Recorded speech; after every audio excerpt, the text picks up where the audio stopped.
Okay. Come on, YouTube, do the thing. Okay. How's it going, everybody? Man, another Tuesday, the week of Fishtoberfest.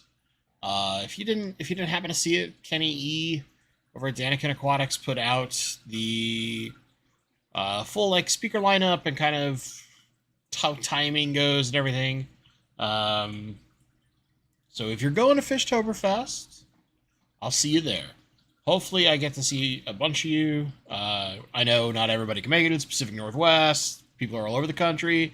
Some of you are in like Australia.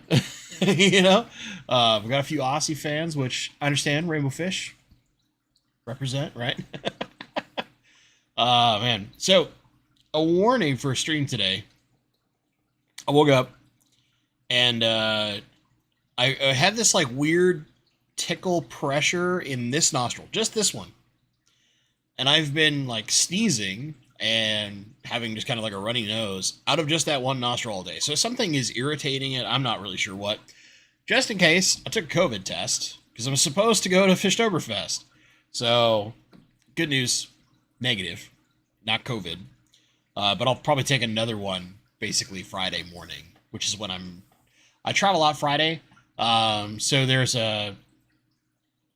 some level of event going on Friday for those who actually make it in, but most everything's going to be Saturday and then Sunday. Let's see, what can we do? Other things. So like I think I'm second if I remember right. I'm the second speaker, so just a little pressure, just a little. And they slotted more time than I thought, which means that's good because I'll put together a presentation that I think will take me an hour, and it takes me an hour and a half. So my thing that I've planned to be half an hour will hopefully only take like 40 minutes. It's what happens. I mean, you guys know I get a little verbose just when I answer questions. So of course it's going to be similar when I'm doing any kind of presentation. Like I just talk too much. Okay. So I'll get on topic. We've burned a few minutes here. Last Saturday I put out a video talking about gas exchange, right? And this is partially spawned on something that came up in last week's stream, and then that conversation furthered in the member Discord, which I think is awesome because there's some folks that like went and broke out a chemistry book and talked about some of these laws. You have some people who are literally working the science field for a living that chimed in. So we had this really cool conversation that happened. Bob Purcell was kind of the start of that conversation. So shout out to you, Bob. You're kind of the reason why I did that video. And I wanted to engage with, whether you're on the replay crew or here in chat, I kind of wanted to ask you guys. Comments have been great, but there's a mixture of comments, right? I get comments that are like, this is too confusing versus like, I like this kind of stuff. I want stuff that's even more sciencey. So that's what I'm curious about. Crit, the Bad Aquarist, what virus you bring to Fishtoberfest? I think something just got like, I don't know if it's like a dog hair or what got in my nostrils, just because it's irritating one side of my sinus passage. It's not universal. It's not both. And there's no other like symptom going on. It's like, you know how when you're right about to sneeze and you feel that little bit of like tickly pressure? I have that just right here and only here. And I've had it all day, which has been really annoying. Anyway, so, you know, I'm going to bring you some kind of American disease, Chris, that you could take back to Canada. It'll be great. But regardless, I'll test again Friday to be safe, because I like playing it safe. I don't want to risk getting anyone sick. Anyway, or at least not with something scary. I also don't have allergies, so, you know, That's the usual explanation. It's like, oh, this. None of that. Anyway, on topic. So the question becomes, uh, in the past, I always try to do stuff at a very high level. I, I want to delve not too deep into the science. Like, I'll talk about some of the science principles behind it, but not so deep that it becomes confusing. What I really want is that, like, high level understanding. That's why I'll often say something like, think of it like this. This is not scientifically perfect, but it's an easy way to kind of understand the basics, right? And that's usually the level I'm going for. Just that teeny tiny touch of science so that for the people who are really interested, they can go and dig deeper. But for other folks, not so deep that it like is impossible to understand what the heck I'm talking about. Because if you go to like true scientists, folks like the Mad Aquarius can get that level of scientific in just a short conversation. I know this to be true. But you dig really deep. And at that point, it becomes difficult for those who might not be as science-minded to follow along. And not to say that I fear science. I want to be very clear here. Like, I loved science as a kid. I actually was in middle school, I TA'd for our science teacher, a gentleman named Mr. Bishop, who is one of my favorite teachers to this day because he was very good about making sure that the science experiments we did were both good at teaching you a lesson and fun. And what I was his TA, on top of like grading papers, there would be like a dedicated week where he would, every day I would do a different experiment that he had in his arsenal of experiments. They were all around the same subject. And then on Friday, we would sit and talk for 15 minutes and I would give him my feedback. And then he would just ask me which one was the most fun. Because I'm a student, right? Because he wants these things to be fun because if they're fun, they're more engaging, right? And ever since like that kind of experience, other than just I've always been kind of into math, I've always been kind of into science, like I've always been that kind of kid. But ever since that experience, science has always been super interesting to me. So I like to dig into science, but I don't want to go so deep that it becomes hard to stay with me when I'm trying to explain a topic. And that's always been my goal. So that's why I very frequently will explain it this like kind of what I call the high level, right? So an example would be, even though par rating is not actually accurate for how we gauge what a light is doing and how much power it's outputting, it's the common thing that we all kind of associate with an indication of how powerful a light is. Is it scientifically accurate? No, actually, technically, it measures this completely different thing, right?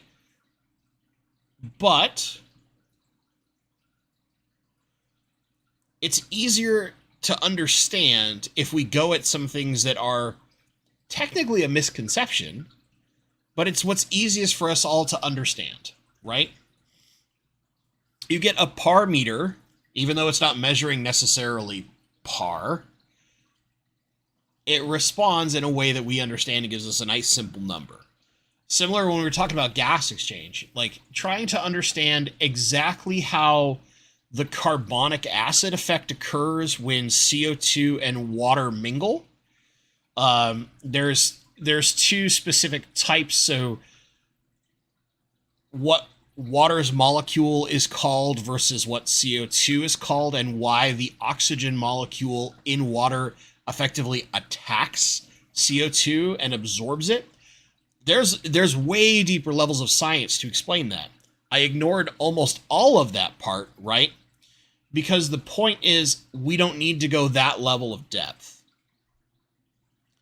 Because once we get to that level of depth, it's not as useful for us generic aquarists. It's going to be amazing for those like super science-minded folks, but that's like 3 people in 1,000, right? And it's not about being, how to put this, that the fear here is not that it's like, oh, it's not beginner friendly enough, I won't please the algorithm. It's more that you get too deep in the weeds, you lose the vision, right? It's like the whole, like, you can't see the forest for the trees. You get too deep into paying attention to one tree, you ignore the rest of the forest, right? And we're trying to go forest level here. Just my thoughts. So some comments from chat.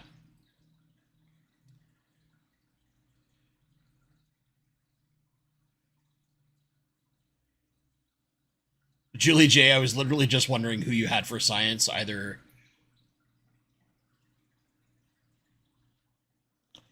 Very curious if you somehow know what schools I've gone to. I can't remember. Wait, Julie, okay, never mind. I do know because you did go to my schools. Yeah, the brain had to remember. It's like, it's been a while, but now I know who you are. Yeah, I had Bishop. I loved Mr. Bishop. He was the best. I also had, like, when I went to high school, we'll go way deeper than we ever need to on Bentley's schooling times. The last science teacher I had in high school was a gal named Miss Swinter, and she and I did not get along at all. I did not like Mrs. Winter, and she forcefully made our class listen to Enya regularly. It was rough. It was really rough. When you're in your early teens and late teens, in the late 90s, you don't want to listen to Enya. That was for like 40-year-olds. We're in Seattle. We're like the rock capital of the world. And she's jamming Enya in class, and we're all like, really, lady? Really? Couldn't at least give us some rock, rap, hip-hop, something, anything? Yeah. Yeah. That was chemistry. I both liked and hated chemistry. I hated chemistry because of the teacher. I loved chemistry for the concepts. Can you tell? Like, into aquariums, water chemistry, kind of a thing I like. I'm weirdly into that sciencey side of things. But yeah. Brian K. As a former chemist, that video brought out my science nerd. So that's what I wanted to, is also so that folks who maybe aren't as science nerdy could understand some of the cool stuff that is in the background that maybe will intrigue them on that science nerd level. Because you can go out and look up things like Henry's Law, and I left out like the details of like Henry's Law has a huge focus on the amount of pressure present, and it's not really good for actively calculating like CO2 in an aquarium when you've got water churn, but it is part of what controls that entire mechanism, right? It's part of the science that matters. But realistically, it's more accurate to apply Henry's Law to something like, you know, a canister with a certain amount of liquid and a certain amount of gaseous pressure, forcing more of the gas into the liquid. But we don't need that nonsense, right? Those are the parts we don't necessarily need. We can understand it at a way higher level. Well, that's what I went for. So the question, chat, most of you seem to be very positive. I'm very curious if there's anyone who's like, I don't want this sciencey nonsense, because you're probably the minority right now in chat, or maybe in the replay crew. I want to hear from you. And just a reminder again, nose is a little irritated. Every once in a while, I'm going to take a break, like now.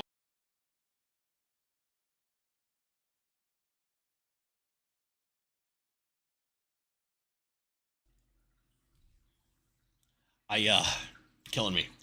My nose has been a nonsensical mess all day. It's made trying to get through my work kind of a very annoying thing when it constantly feels like you're about to sneeze, and you spend 6 hours of your day in meetings,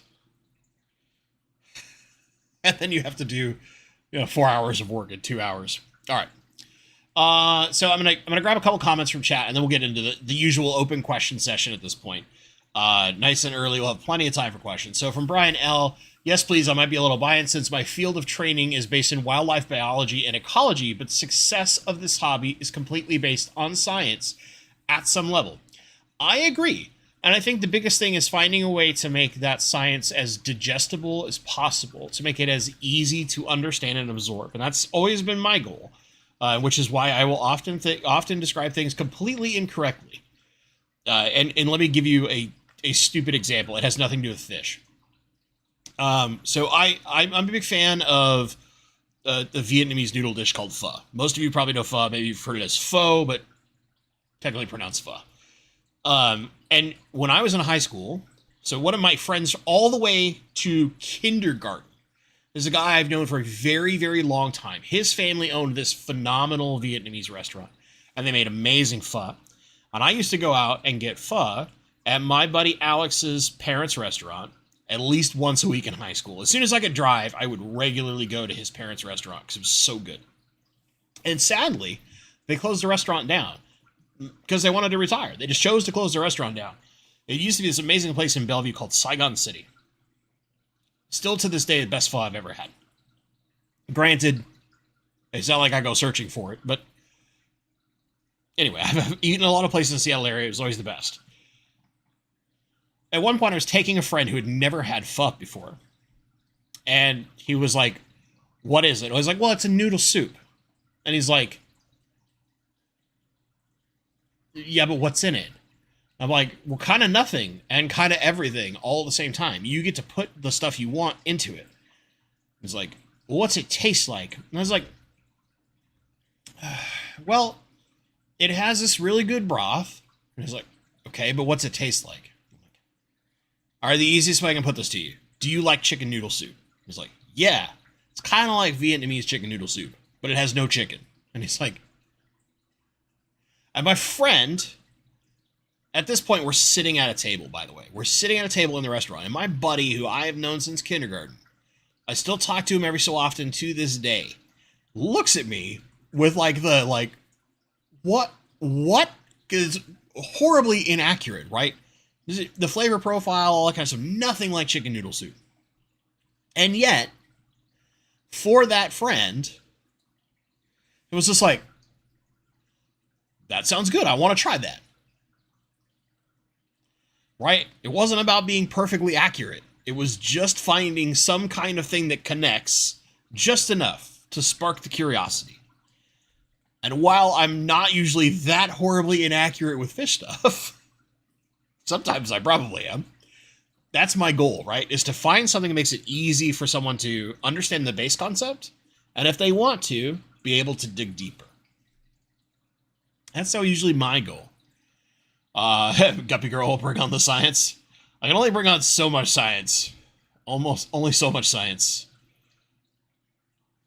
And it's mostly because there are people who are far better explaining science than I am. Like, I honestly think Primetime Aquatics is probably, like, one of the best out there. If you've watched anything that Chris has put up, he has some seriously in-depth stuff that's very awesome.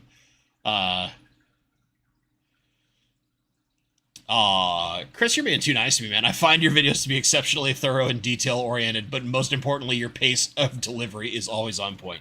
You're too sweet to me, man.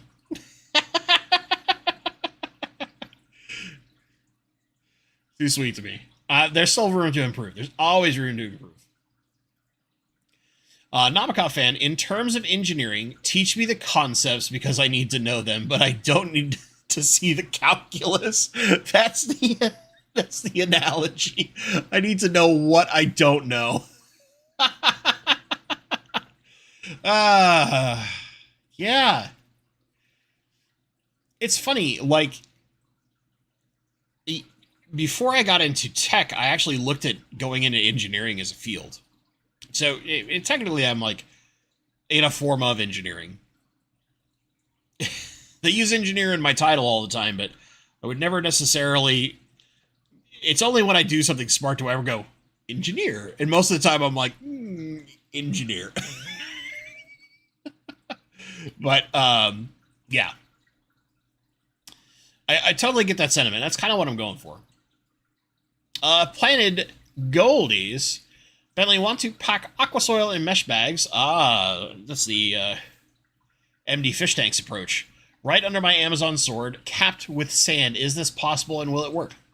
Yeah, just look at MD fish tanks. He does it all the time and it works.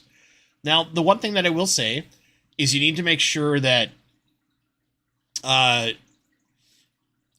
the roots and the swords are able to get deep enough into that aqua soil, right? They won't do super great in sand right away, but as long as they can get down and dig into that aqua soil, especially if there's a way to get nutrients down to them, root tabs, stuff like that, then you'll do just fine. The only thing that I will say is a potential negative, and I put this in big quotation marks because it depends on the type of mesh bag you're using, is over time with that sand cap, it's a little bit harder for you to get nutrients down into that aqua soil in the bags. So you might not be able to easily get a bunch of your root tabs down in there. So over time, if you're trying to have this set up for long term, it might be a little more difficult. There's ways around it. It's mostly just getting root tabs up at right under the sand, as deep as you can get them, and the plants will find a way. Plus, the aqua soil will hold nutrients for a significant amount of time, what's already present in them. So it's not all negative, and you're going to have stuff up in the water column that they'll absorb, all those kind of things. So don't think they're only going to last for a month and then it's over. But it might be one of those things where 2 years down the line, you might see some level of deficiency occur in your sword, and it might just because of how that is, if you're not taking some steps to make sure that supplemental nutrition is occurring. Because swords especially really, really want their nutrition down in the root system, down in that root structure. But can you do it? Absolutely. Can you have success with it? Absolutely. MD Fish Tanks does it all the time. That's his bread and butter, is using the mesh bags. And it's a smart tactic too. There's a lot of reasons to do it that way instead of the generic pour your substrate all over the place like I do. But I'm not trying to make mine look as super pretty as his are, so I go for lazy over anything. All right, let's see. Chat has jumped. That's how you know I'm behind. Woo!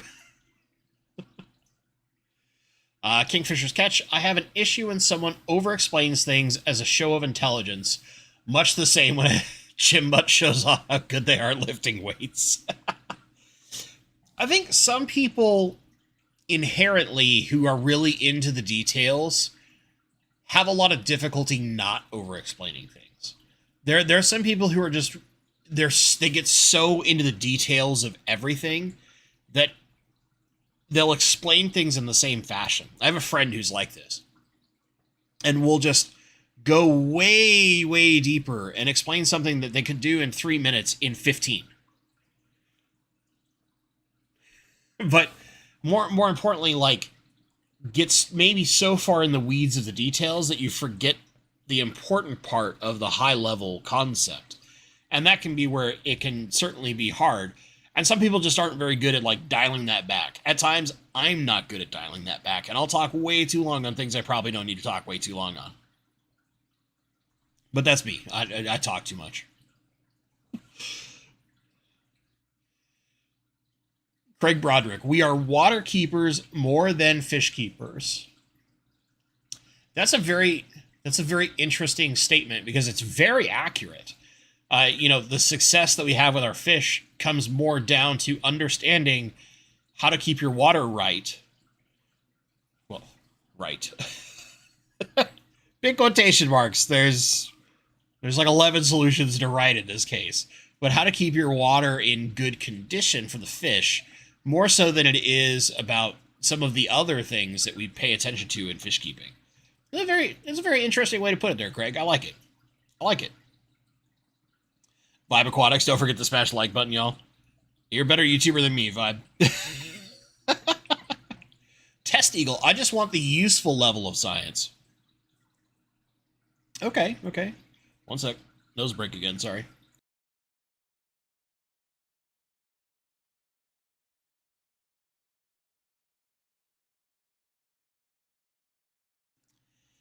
Ugh. I certainly hope this goes away soon. So I'd be curious, Test Eagle, specifically for you, If you watched the video I put out last Saturday, if you didn't, that's okay. But if you did, um, would you say that was the useful level or not useful enough? I'm very curious because you have the kind of statement I'm looking for, in the sense of that's kind of like what my goal target is. I want a useful level of science, but not so deep that it becomes confusing or overbearing. Right? Let's go Giants. Henry's Law. Okay, guess I have to go back and watch that video.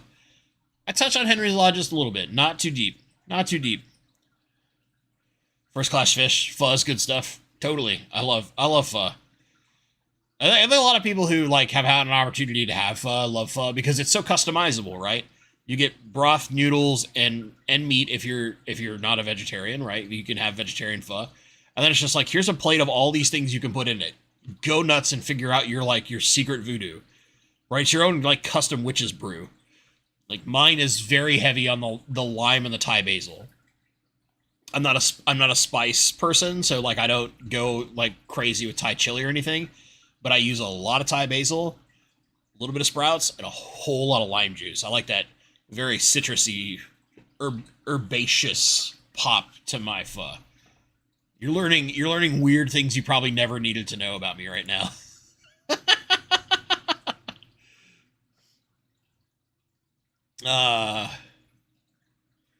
Let's see here. Okay. Master Photographer, you're being super sweet. So First Class Fish, even after the wonderful Aqua Sky series video, I need a little help. Can I message you sometime? Just got a couple gotchas in the order of setting things up, odd things. Yeah, feel free to shoot me an email. Let me put it in chat just in case. I can be a little slow to get back to email, but I will get back to you eventually. I know there's some folks that I really need to get back to, and I feel horrible because I know it's like fallen apart somewhere, or I haven't checked my spam filter in a couple of months, and I bet that's eaten a few things too. So I had been too busy with work and other stuff, or, when I got to the human malware. That like murdered my ability to have any energy. It's the worst. Don't get it, by the way. Don't get human malware. It sucks. Brandon, I need some science help. My dirted tank showed nutrient deficiencies in all my plants. Sword, Crypt, Tiger Lotus, Aponogeton, and some stems. Okay. But what... Okay, so I need some context here.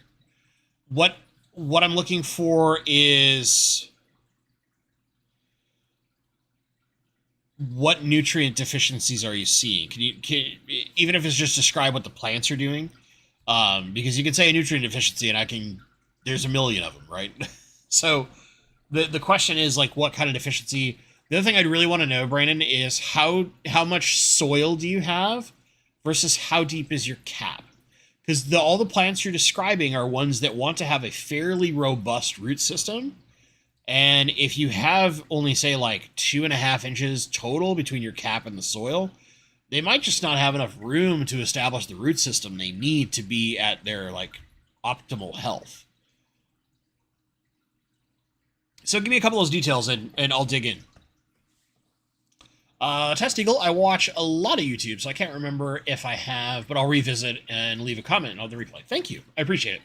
Like, when I do something slightly different than the norm, I pay a lot of attention to comments, and I probably need to like try my best to more directly make that indicative when I see comments. But if I ever like heart your comment, it means I've read it. And usually I do my best to answer any questions that I get. But at the same time, like that video came out while I was in the other side of the state visiting my mom. So, which, spoiler alert, this week's video features my mom. So, yeah, you get to hear some stories about, like, keeping fish in the late 60s, early 70s.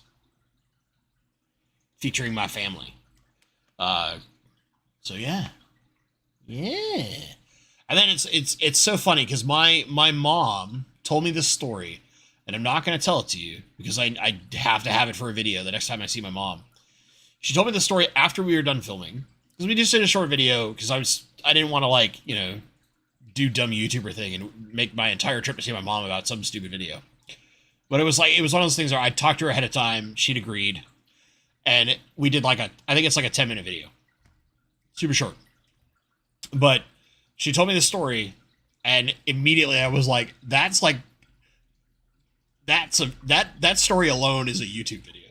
But it's short, but it's funny, right? Because it's all about her time trying to keep fish in college. No, Judge hit 62. I mean, the math at his pace says that he should hit 62 or 63, but wow, he actually did it, huh? There's your real home run champ now. It took until, 61 years later to not only match, but finally beat 61, because I refuse to acknowledge any of the steroid users who beat 61. They're not home run champions. They're cheaters. Sorry, guys. We went baseball for a minute there. Which, speaking of, my Seattle Mariners, my terrible team that has not been in the playoffs for 21 years, finally got back into the playoffs this year. Longest drought in United States professional sports for a playoff appearance was my Seattle Mariners, my terrible, terrible team. And I will continue to not wear any Seattle Mariners gear, because anytime I do, I curse them. That's right. I'm superstitious. Miami Dolphins say hi. Oh, dude. I was watching that game when Tua got hurt. So, for those who don't know, Tua is the name of the quarterback for the Miami Dolphins. In the previous week, he had taken a tackle that, because of the way he got tackled, his head hit the ground fairly hard. And it looked, most of us would say that it looked like a concussion, but they said it was not a concussion. And then they put him back on the field, and he appeared to be fine. But in the next week, he took another similar tackle to where his head he got spun around and whipped a little bit, and his head impacted the pavement, and he went into what's called a fencer's response, which, when you take some levels of head trauma, you'll see this most commonly in boxing. Your arms can completely lock up. Sometimes they're like this, sometimes they're in like a fight position, but they'll lock up because you get this concurrent, nonstop signal from your nervous system. And that's called a fencer's response. Well, when Tua hit the ground and they saw him roll over, he had his hands in fencer's response locked over, and his fingers are in some scary looking positions. At first, I thought like his hand was broken, but he suffered a very obvious concussion. And because they're so close together between the first one and this one, there's actually a chance that he's permanently injured. It's the scary part about sports in general and concussions. And actually, Julie J, if you're still in chat, you'll know this. When I was in middle school, speaking of how we talked about middle school science, we had a young man who died because they didn't understand concussions that well. He got concussed. They used to just call it like a stinger, and he went back out on the field and took another hard hit, and it was a secondary concussion, and he collapsed and never got back up. And you got to think about it. This is a kid who's like 15, and he died on the football field at a middle school football game. And it shattered a lot of my middle school, because he's one of those guys who's like, everybody loved this guy. He was not a jerk to anybody. He's always one of those happy dudes. And he's just gone. So, like, head injuries are freaking scary. Freaking scary. And I hope no one here ever has to deal with them, because they're terrifying. Yeah, getting your bell rung, getting a stinger. There are a lot of like old ways we used to describe it until we knew what a concussion was. Scary stuff. Oh, hey, actual fish questions. We'll get back to those. We'll get back to those instead of sports. I'm sorry. I can't help it. It's part of life. But thank you for the uptake, Paul. I'm going to have to watch the highlight later. And then the discussion on the footballs. Legion Aquatics have hard water, and I know a lot of fish come from Florida with hard water. but the internet says I can't keep tetras, South American cichlids, and other fish that like soft water. Well, okay, so there's a difference between what you can keep and what you might be able to like have optimal success with. You know, it's one of those things where like certain fish might be very difficult to breed, but like Corydoras are supposed to be a soft water fish, and you've got one of the best Corydoras breeders in the United States is Eric Bodrock. Well, he's in Pittsburgh. Well, not Pittsburgh specifically, but he's in Pennsylvania, not far from Pittsburgh. He's got some pretty hard water. Breeds Corydoras, no problem. Breeds Plecos, no problem. So, I would say this. If the fish are being bred in Florida, especially, you're fine. Don't worry about it. Most fish will adapt within reason to quite a lot of your different water parameters, right? But some of those fish can adapt and survive in that water just fine and live a nice, healthy life, but they might struggle to breed. And that's usually where the parts of the internet are semi-accurate. I hate the whole like, well, you have hard water, you can't keep this fish. No, a lot of people do. There are certain fish that really just, they're so close to wild that they've never been in hard water, and we kind of don't know.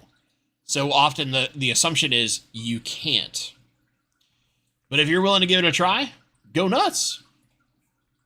Go nuts. Speaking of,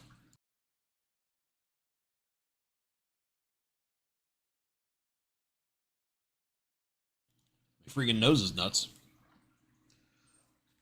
Johnny at Dan's Fish. We have a super hard water and everything loves it. I don't think the mineral content is so much the problem. I really don't. I think it's just like assumptions made in the 50s and 60s. Because that's where a lot of our like knowledge comes from.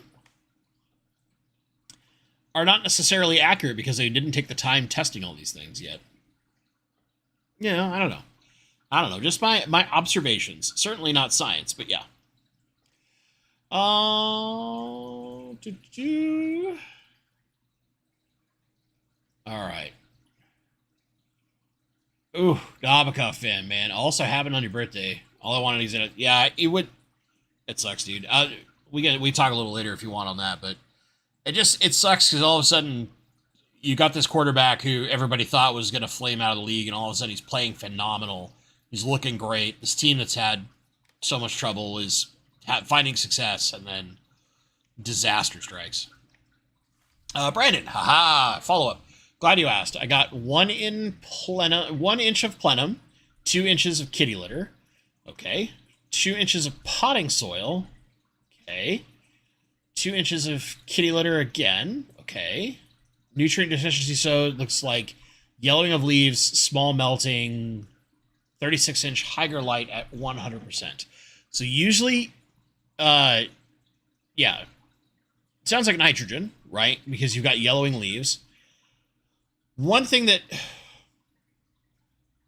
it may or may not be causing you some problems is if the kitty litter is not charged in any way, shape, or form, it is inherently very high CEC for a little bit. So it's going to soak up tons of stuff. So it can pull a bunch of those things and make them available at the roots. But it might be that the plants just need more nitrogen than what they're being provided. And I get you're probably going for some kind of anoxic filtration setup. So the goal is to get them to use ammonia as their food source in order to break down and get their nitrogen right, as opposed to using nitrate. But depending on how much bioload you have in the tank and how mature the system is, you might not be getting enough for what that plant needs. And you might need to supplement with some extra fertilization in order to help make sure that plant is getting what it needs, depending on the full parameters of your tank. I hope that starts kind of helping you in the right direction. But if you're not doing any form of adding anything, you might try putting like a little bit of just some root taps or something in there. Because it could very well be that a majority of the root structure are either trying to dig all the way to the very bottom of the tank, and they're not really sourcing so much from the potting soil itself. But in theory, the potting soil should provide a lot. So there's some interesting questions there. The other thing that can occur, this is where it gets a little tough. If the plants are relatively new, okay, and they have to go through the conversion process, converting from submersed grown, which is what most farms do, to immersed grown to submersed. We're submerging them. They were grown immersed in the farm. Let me correct myself. You could be dealing with the plant struggling as it's doing the conversion process. So the other question is, how long has that tank been established for? Be my last kind of follow-up question to try and dig in and understand the root of the problem. Yeah.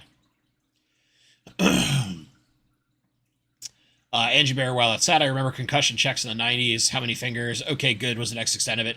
Yeah, very similar. Julie J actually remembers the specific thing. And yeah, I kind of forgot about that part. Yeah, the dance being canceled. There's supposed to be, it wasn't homecoming, was it? I mean, junior high kind of homecoming is not as big, but, you know, whatever. But yeah, there's supposed to be a dance. I remember that now. It got canceled because of it. It was very terrible. I remember feeling pretty horrible for that family for a while.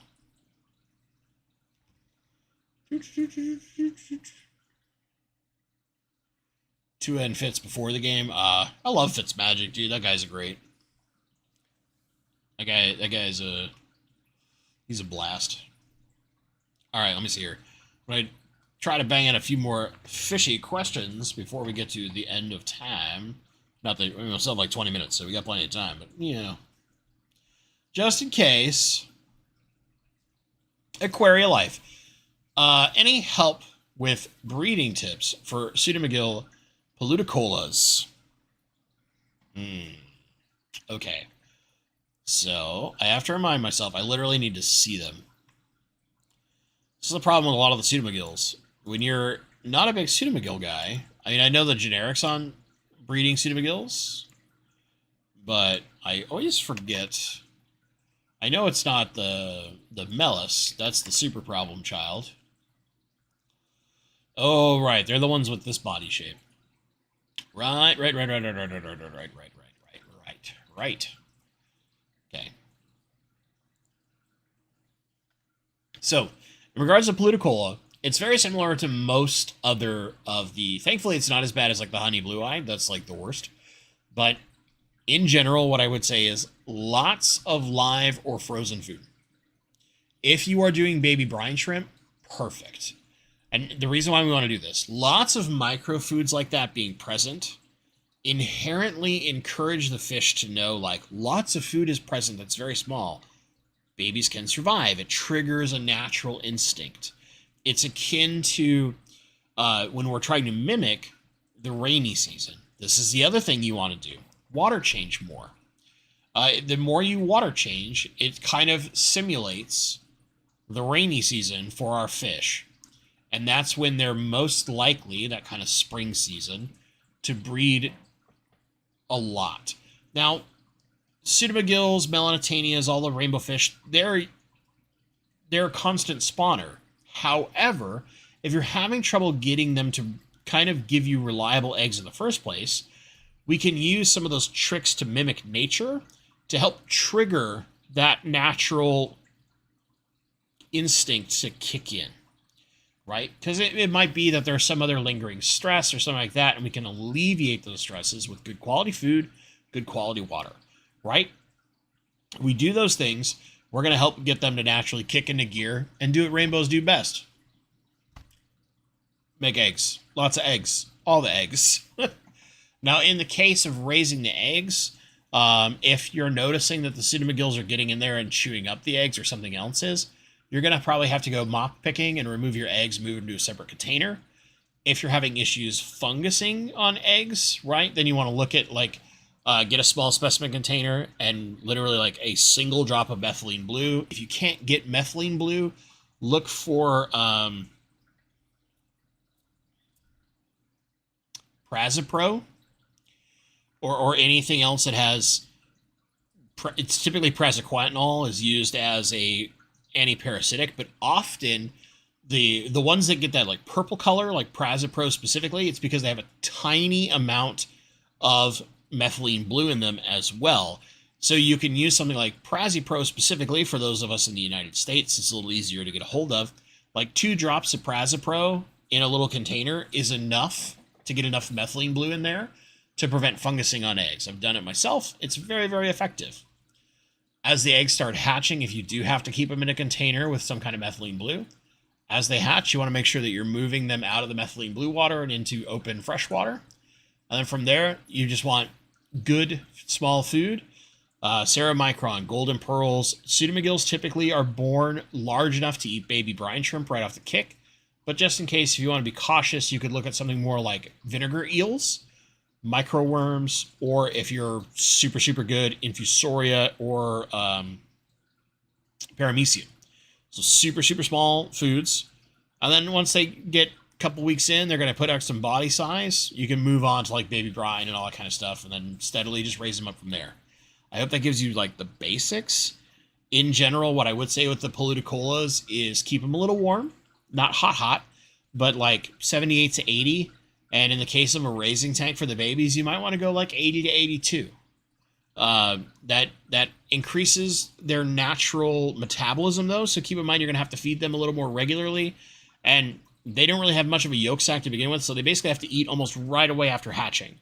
So once you start getting those first successful hatches, if you can be there, typically they hatch very early in the morning, feed them right away. Give them food right away, and you'll want to feed them probably 2 to 3 times a day.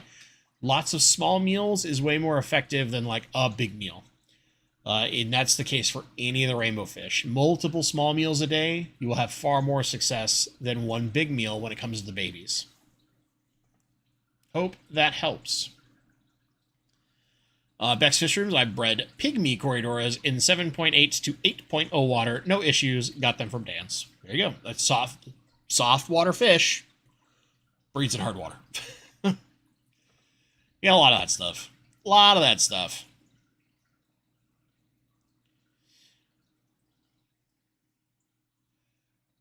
First class fish. I'd personally check out a diaphragm pump over a linear, quieter and cheaper to run like the Elita pumps. Oh, look at the Elita pumps. I mean, there are versions of linear air pistons that are pretty quiet. But most of them, yes, are very loud. This is true. Kingfisher's catch. Okay, Bentley. 180-gallon rainbow community with redhead tapajos, shoya, and epiphyte stands. 3 species of bow. Pick 'em. Jeez. Why do you guys do this to me? Always want me to pick species. With redhead tapajos. So you're going to have sand. Right? You need something for them to mess with, which means that we might not necessarily have a dark substrate. So we might need rainbows that are inherently a bit more colorful on the kick and don't require that darker environment to really show their color. Because some rainbows are like that. Without that darker environment, they don't show their color as well. Now, inherently, because you got redhead tapajos, you would think I would go toward big bows. But 180 gallons and 3 types of bows. I personally am going to go for stuff a little bit smaller because I like more fish. So number 1, because I think they're one of those fish that like everybody pays attention to, especially if you have them, and they're fast. They move quick, and they have a lot of movement to them. They just inherently wiggle their body a lot more. They're just a more active fish. And that is either, this is your choice, Chilatherina centaniensis. Dan's Fish currently has some. They're the real ones. Or, if you're struggling to get hold of those, Chilatherina eleni. In this case, I would choose Sirawu. Let me explain why. Sirawu versus Rapoga. Sirawu is a little harder to find. but still findable. There's a great breeder in the United States who sells them regularly, including to occasionally to Dan's Fish. Sirawu has more red color to it and more orange and less of the yellow that is apparent in the Wapoga. Both of them still get that nice blue tone on the lower stripe, but instead of that yellow stripe up here in the Wapoga, you get more of an orangey red color. Okay? There's a theme here. Because you got red in the red-headed Tapajos, I'm going to go a little more red color there. Second bow,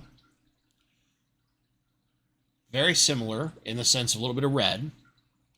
Smaller fish, tight schooler, personal favorite, running river rainbow fish. Why? You got a big tank.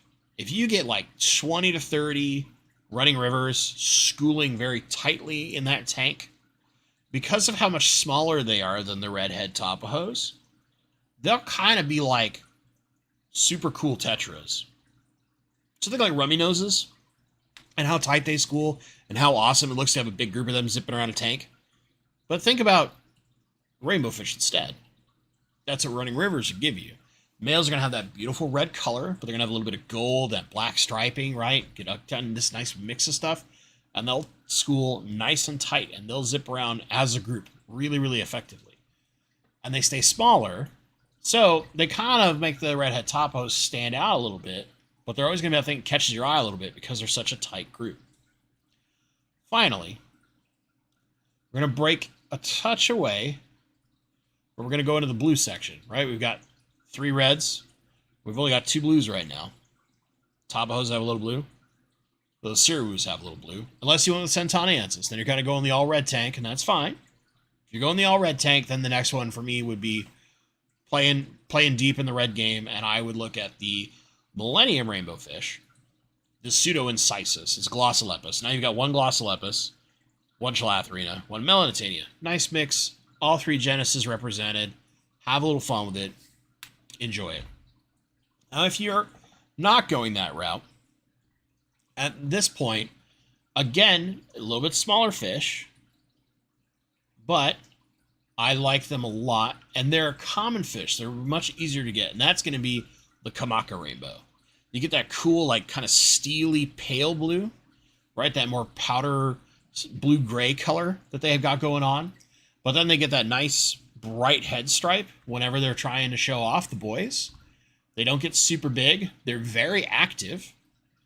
But more importantly, they're not the super tight schoolers like our running rivers are. And they have a very distinct body shape compared to like the Chalathrina. So you got kind of a nice mixture of things, all doing a little bit different stuff, all a little bit different color, but kind of playing the same thing. Staying to that blues and reds. That's my answer. If I were building that. Now to be fair, if I were building that tank, a red-headed Tapajo tank, with 180 gallons, I would just pick 1 species of bow. And I'd have a lot of them. Because in a big tank, a big school of a single species, the behavior is way different than mixing species. And that behavior is very, very interesting. And then, because we're doing a single species, I can go a little bit bigger on my fish. I can have a little more fun with it. You got a relatively large tank. We can go with a slightly bigger fish. You already got the redhead Tapajos. They get good size to them, so it's not like they're going to be so big that they're going to cause problems. But you get a lot of big fish swimming around. It looks really cool. Adam Lash. Thoughts on using rainwater for softer water changes? People claim it's bad, but outdoor tub fish do phenomenally well. I think the people claim it's bad is because you don't necessarily know, like, when the rainwater is sitting, how it's being affected. Whether something else is getting into it, and there's, like, some natural, I don't know whether it's a misconception or what, that because it's in your pond or a tub, it's, like, magically protected somehow. I think as long as you're using the right container and you're being careful about it, rainwater's fine. A lot of places in the United States, I was just in Kentucky not long ago, they use cisterns to collect rainwater. Like, that's what they use in a lot of the homes for their water. So there's not really that big a difference between using that rainwater if you're drinking it and using it for your fish tank, right? Or just using it for your fish tank in the first place. I think you're fine as long as you're not in an area where you have really high levels of air pollution. Like I wouldn't do this in say like LA, parts of California where you have a good smog layer. I might not rely on my rainwater. I might be trying to figure something else out. But if you're in an area that's like the Northwest or Florida, any place that has like a reasonable air quality to it, I can't see an issue. And if you really wanted to go super paranoid about it, you'd run it through like a carbon block before it went into a tank, which is the same thing that a lot of like big fish rooms do to protect their water is they run it through a carbon block. But rainwater inherently has so little in it, should be safe. It's all about how you're treating the water. And by treating, I don't necessarily mean like chemical treating, but like how you're collecting it, what you're storing it with to make sure that there's not a way that it could build up some kind of like fungus or mold or something like that. That's where it would matter.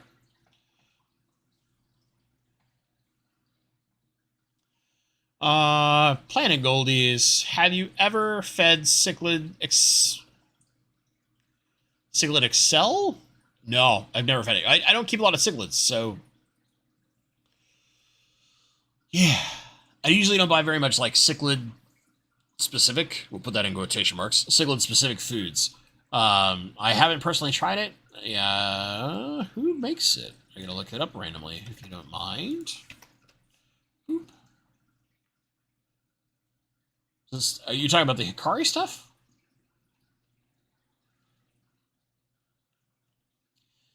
So I have, because I was given a ton of it, used Cichlid Gold. The thing is, like, anything made by Hikari in general is a pretty good food. Hikari makes pretty good food. Honestly, a lot of companies make really good food these days. But, yeah, it should be fine. As long as it fits what your fish need, I wouldn't stress about it. I know I didn't say which big bow kingfishers catch. It's like I did it on purpose. It's like I did it to make sure you'd ask the question. I'll make sure chat bounce a little bit. I want to make sure I'm not missing something.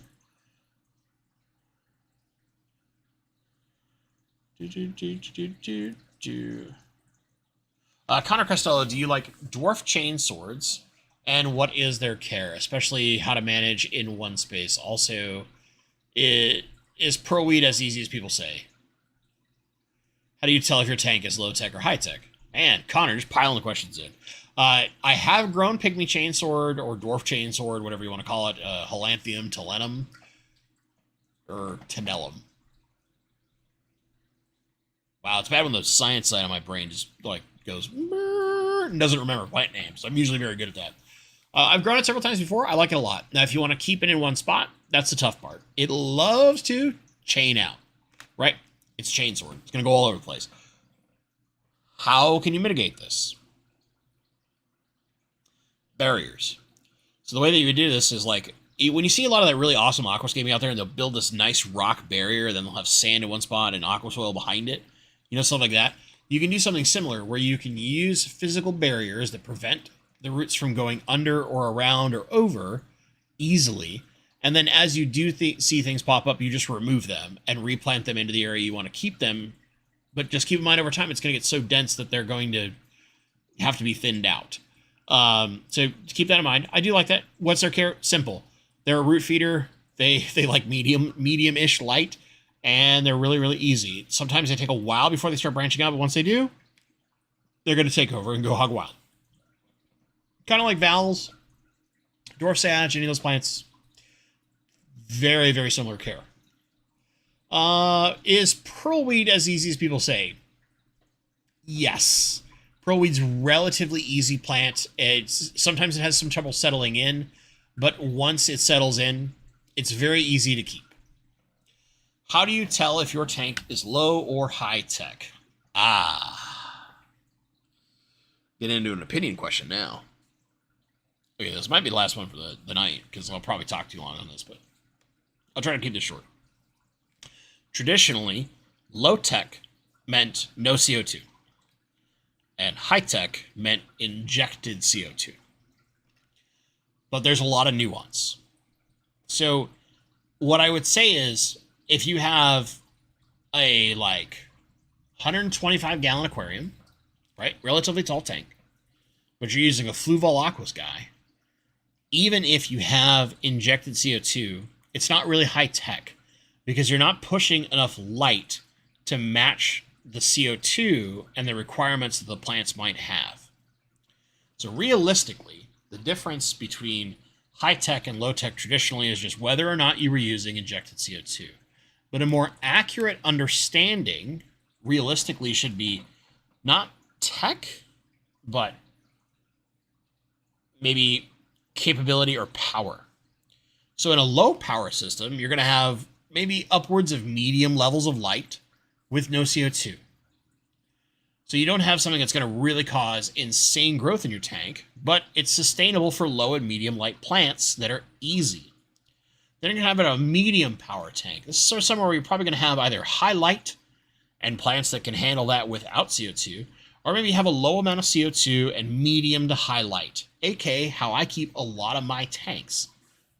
Well, at least I used to before I started turning all my CO2 off because I got lazy. But low levels of CO2, just enough to boost your growth, get a little bit better color, maybe keep a few plants that otherwise are a little tricky. Good light, but not excessive light and not too low light. And then you have high power setups.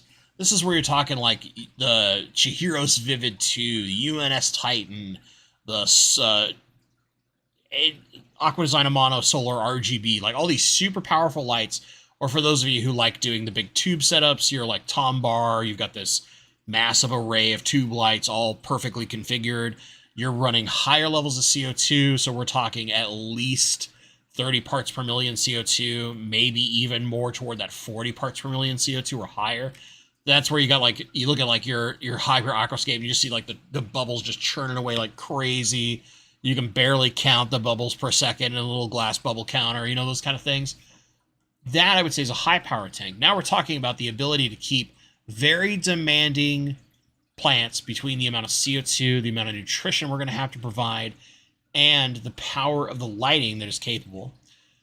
So we can do the things like super fine leaf, pain-in-the-butt plants, all those kind of high-level aquascape tanks tend to be more toward that high-power setup. But the simple definition, I think, is a terrible definition. I hate low-tech versus high-tech because it's not accurate. Someone like me, who often will put CO2 in a tank that all I'm doing is very small amounts of CO2, tiny amounts of CO2 for the size of the tank. A 75-gallon tank getting 2 bubbles per second of CO2, it's almost nothing. You're maybe 15 to 20 parts per million CO2 in the tank, right? Very low amount. But it's just enough to get a little bit better density, a little bit better health in my plants, and a little bit better color. Just that little bit. But I've got injected CO2, so it has to be high tech, right? No. And I think that's one of the things where I think in the modern day, we need to reassess the concept of low tech versus high tech into something different. But I hope that kind of helps you understand what those things are.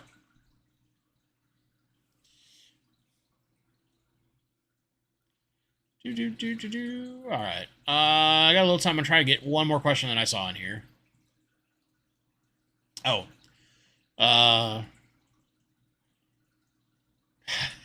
Bob Purcell asking Mr. Stephen P. about a wrap. We'll find out about that at Fishtoberfest, I do believe. Legion Aquatics, in your experience, does Purigen remove fertilizers? I've never used Purigen. I think it's a waste of money.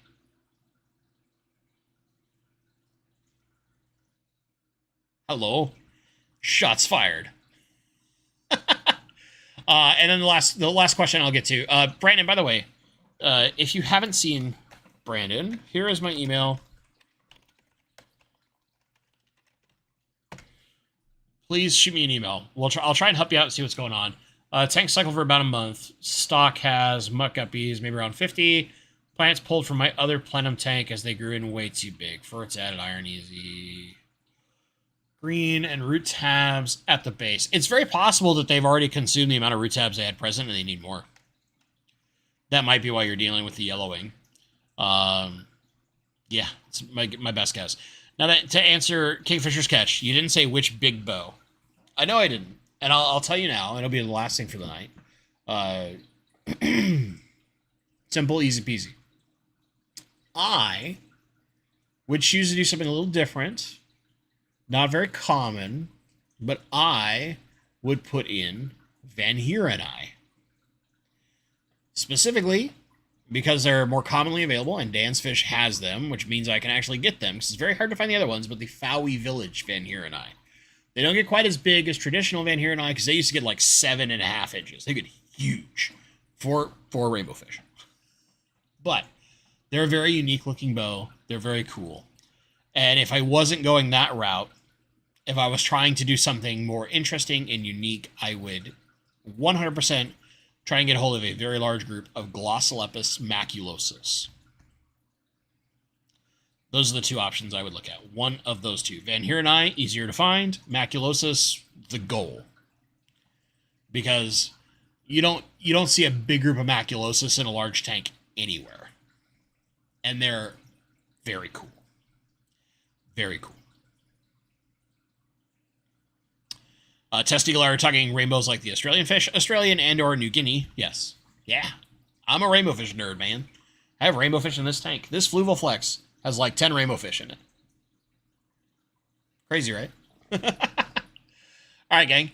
I want to thank you all for being here. Just as a reminder, if you are up in the Northwest or it's within reasonable travel to the Portland area, you can come out to Fishtoberfest this weekend. It's in Portland, Oregon. Let me give you a quick link to it just because you might want to see the information. That might help. Oh, there it is. That's what I'm looking for. I'll put it in the chat.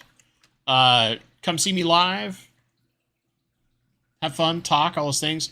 I'll be giving away a couple things. I'll have some plants with me for availability. They may or may not be free. I don't know. I might tell them, try and pay for my trip. But I will be bringing on the second ever piece of merch. So following up these hats, these lovely things here from Triple Crown, there will be the Fishtoberfest Fish Room Towel, which they get completed like I think tomorrow. So barely got those under the wire. And then I'll have some extra ones, and we'll figure out some stuff with those in the near future. Anyway, yes. If Zachary, for you to know, if you are a member to my channel, all you have to do is show me that. You can just like show me your channel, and it'll show the like, hey, I'm a member instead of the join button. You will get one of the limited edition ones for free. For as long as I have them. And then if I run out of limited edition, you will get one of the unnumbered ones for free. But if you get to me early enough, you're going to get one of the ones that's individually numbered. Because that's how I roll. Can you tell that I was into sports cards as a kid and collectibles? Anyway, gang. As always, thank you so much for hanging out with me. Thanks for watching. And stay awesome.